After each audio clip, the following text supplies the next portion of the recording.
Let's talk about the sideline shoulder circle.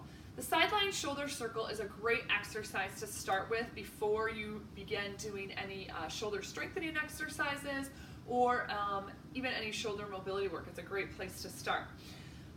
Sideline shoulder circle really works to open up the chest. Many times our shoulders that have this anterior roundedness to them, the humeral head is coming a little bit forward, and sometimes that's due to just tightness in that chest.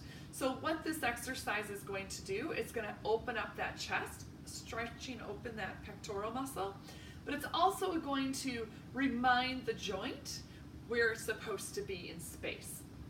So the way that we do this is, you'll see I've got two foam rollers.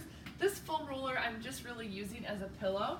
If you have any cervical, any neck issues, I do encourage you to find something to put under your head so that your spine and your cervical spine, your neck is in a nice neutral position.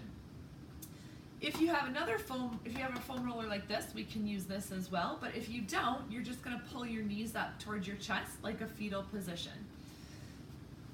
If you do have this foam roller, you're going to straighten your bottom leg and put the top leg bent at 90 degrees at your hip and knee, and just rest your knee right on top of that roller. And you'll see why this is important and how this helps to assure we're not cheating in just a little bit. So the shoulder circle, you're going to take your top arm and go up over your head.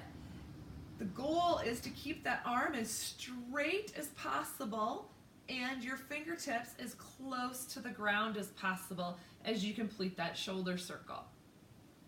Usually when we get right about here, it starts to get a little bit sticky, might even be uncomfortable a little bit, and your body's tendency is going to be to lift the arm up, maybe even bend the elbow a little bit. Your body's going to do whatever it wants to do to avoid that position where it's not comfortable.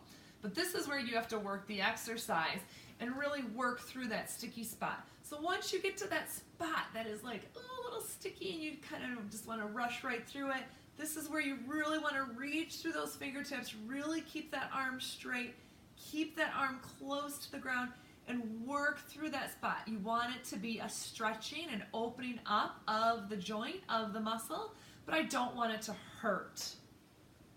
We'll go one more time like that, all the way up and around through that sticky spot, keeping that arm straight, trying to get those fingertips as close to the ground as possible.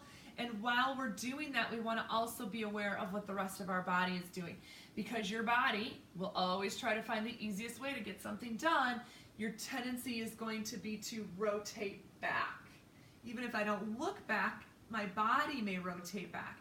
And I know this is happening because I can feel this roller moving with me as my hips tend to roll back and I'm rolling back on my back.